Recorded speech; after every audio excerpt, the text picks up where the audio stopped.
नमस्ते। Math exams में silly mistakes को कैसे खत्म करें? बोर्ड एग्जाम्स कुछ लोगों के खत्म हो गए हैं, स्टेट बोर्ड्स के एग्जाम्स अभी चल रहे हैं और मैथमेटिक्स के एग्जाम में सबसे बड़ा दुश्मन फॉर्मूला नहीं होता, सिली मिस्टेक्स होती है।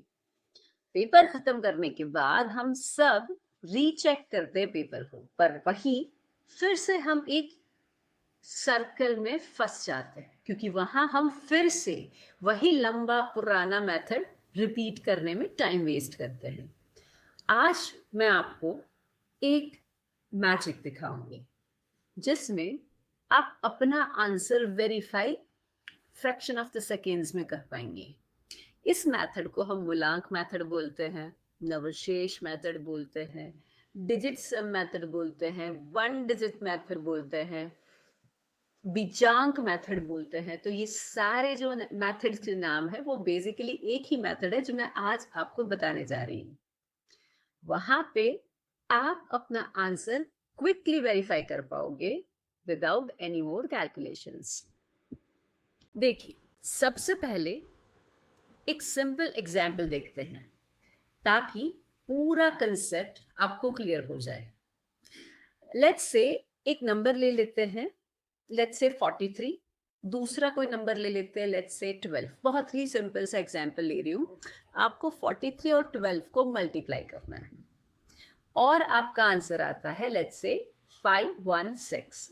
सो 43 और 12 को मल्टीप्लाई करने के बाद आपका आंसर आया 516।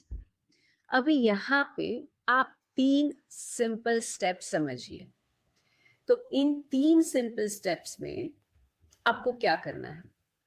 तो पॉइंट 1, सबसे पहले 43 को फोकस कीजिए एंड 12 को फोकस कीजिए, दोनों को सेपरेटली फोकस कीजिए।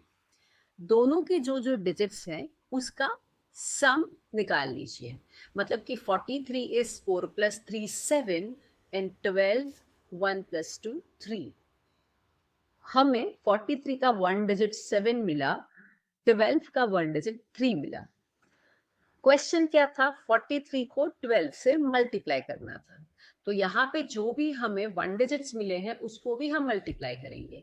तो 7 × 3 हमें मिल जाएगा 21 एंड 2 + 1 होता है 3। तो यहाँ पे आपके क्वेश्चन का जो मूलांक है, क्वेश्चन का जो बीजांक है वो बना 3। 1 डिजिट मेथड में क्वेश्चन का 1 डिजिट बना 3। Now let's go on answer. Multiply करने के बाद आपको क्या मिला था? 43 × 12 इज इक्वल्स टू 516। तो जो आंसर है 516 उसके भी डिजिट्स को आप ऐड करें। तो 5 + 1 6 + 6 12, 1 + 2 3। अभी देखो, जो क्वेश्चन का मूलांक था, क्वेश्चन का 1 डिजिट आया था, वही आंसर का भी मूलांक आया, आंसर का भी 1 डिजिट आया। तो यहाँ पे आपने जब रीचेक किया आंसर को तो आप बहुत ही कॉन्फिडेंटली समझ सकते हैं कि मेजॉरिटी आपका ये आंसर राइट ही होगा क्योंकि ये मैच हो गया, मतलब कैलकुलेशन परफेक्ट है। तो ये तो था बेसिक क्वेश्चन। अभी एक थोड़ा सा रियल बोर्ड एग्जाम लेवल का चैलेंज देखते हैं। अभी देखो, ये वाले जो ट्रिक्स टेक्निक्स हैं वो आप छोटे स्टैंडर्ड से, स्टैंडर्ड 6 से, 5 से, 7 से, 8 से यूज कर सकते हैं, बट उसका जो आपको बेनिफिट मिलेगा वो मिलेगा स्टैंडर्ड 10th के एग्जाम में भी। तो एक रियल बोर्ड एग्जाम्पल देखते हैं, ठीक है?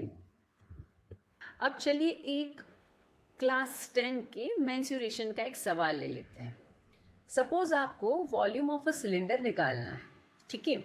नाउ लेट्स से उसका बेस रेडियस है 14 सेंटीमीटर और उसका हाइट है लेट्स से 25 सेंटीमीटर और इसका आपको वॉल्यूम निकालना है, शेप है सिलेंडर, ठीक है? तो फिर आप मुझे ये बताइए कि उसका फॉर्मूला क्या होगा। तो सबसे पहले before you look into this video, आप कमेंट कीजिए कि वॉल्यूम ऑफ अ सिलेंडर का फॉर्मूला क्या है। देखिए, volume of a cylinder is πr²h। पाई का वैल्यू डाला 22/7 into 14 that is r² radius and h is 25। So now इसको हम सॉल्व करेंगे तो हमारा आंसर आ जाएगा 15044।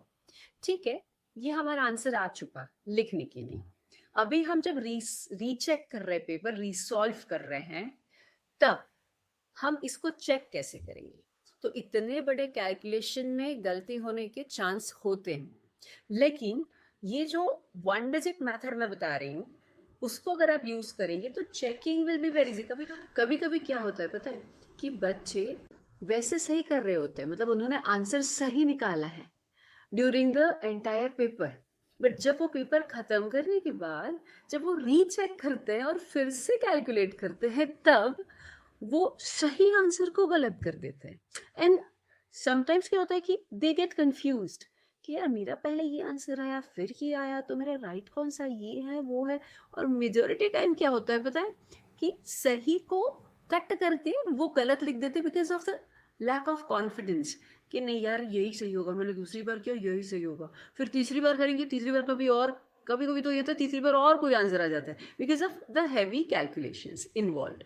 तो तब ये वाला मेथड है ना बहुत ही बेनिफिशियल होगा।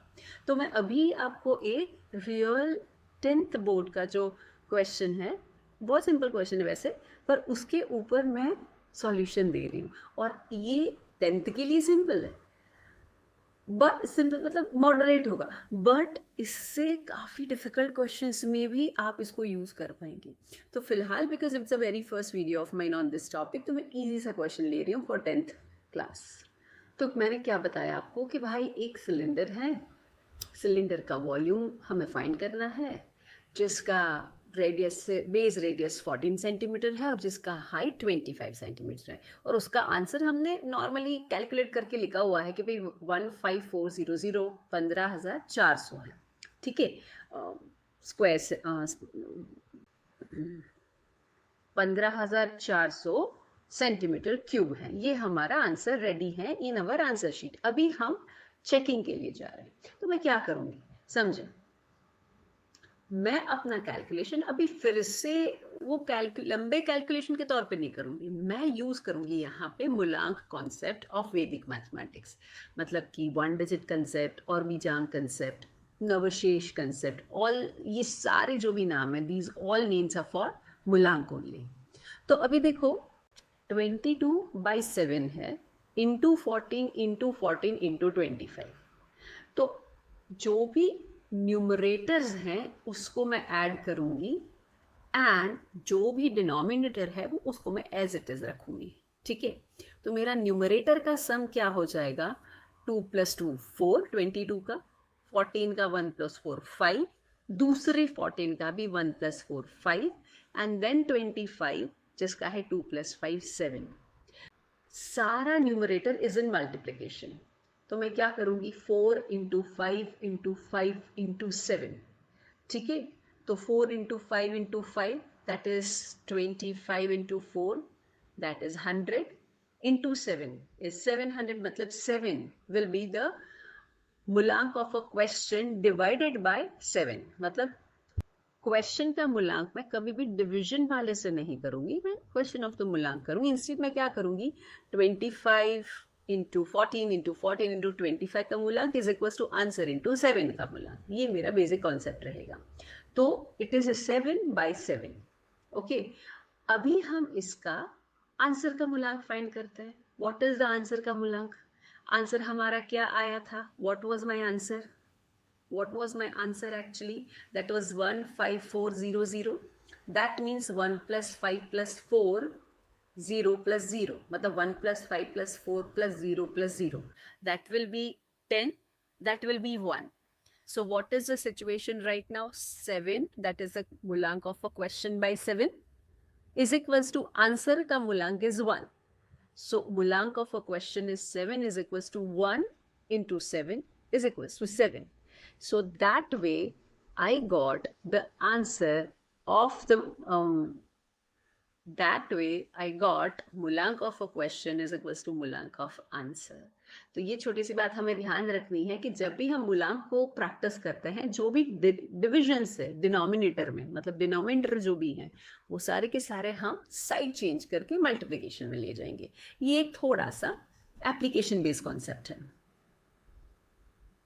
अभी देखो आपने बस 2-5 सेकंड में इसको मैच कर लिया, पूरे के पूरे 5 मार्क्स आपकी मुट्ठी में, बिना कोई लंबा कैलकुलेशन, बिना दोबारा कैलकुलेशन किए आपने सारा का सारा चीज बहुत क्विकली कंफर्म कर लिया कि वे यही आपका आंसर सही है।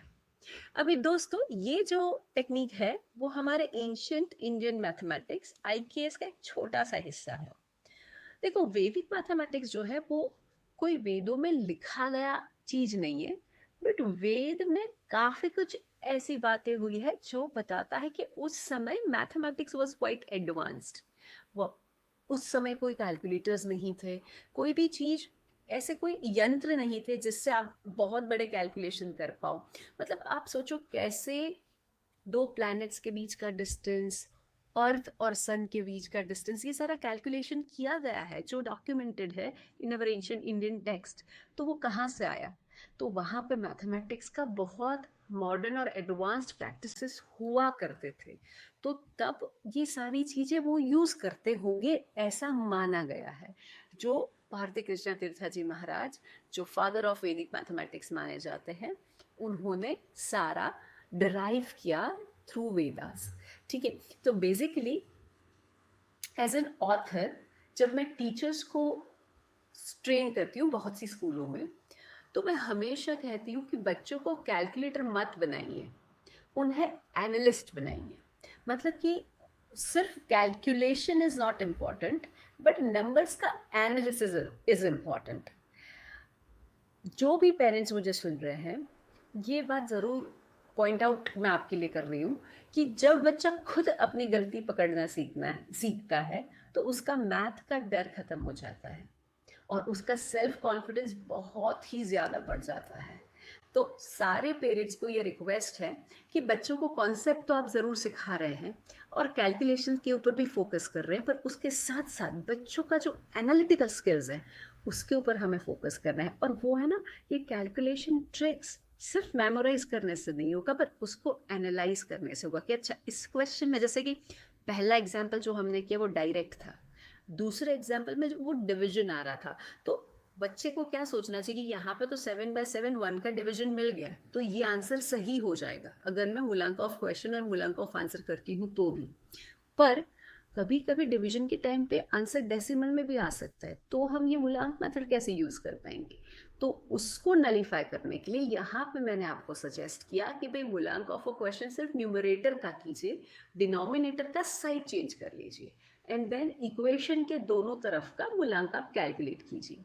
तो ये एक एनालिसिस था जो बच्चा खुद करेगा, मेरे को, मुझे या किसी और को ये सब समझाने की उनको ज़रूरत नहीं पड़ेगी। तो Vedic mathematics develops that understanding in the child. तो क्रक्स ऑफ एवरीथिंग इज कि बच्चे का एनालिसिस स्ट्रांग हो, and due to the increased analytical power बच्चा खुद कॉन्फिडेंस महसूस करे, सेल्फ कॉन्फिडेंस बढ़ना चाहिए उनका, और इसे ही कहते हैं वैदिक मैथ फॉर मॉडर्न सक्सेस। अगर आपको ये प्रो टिप पसंद आई है तो कमेंट में मैजिक ज़रूर लिखिएगा। कल मिलते हैं एक और धमाकेदार टॉपिक के साथ जहां हम प्राइमरी टीचर्स की सबसे बड़ी प्रॉब्लम सॉल्व करेंगे। सब्सक्राइब कीजिए ये चैनल, शेयर करिए ये video and stay tuned. Thank you and नमस्ते।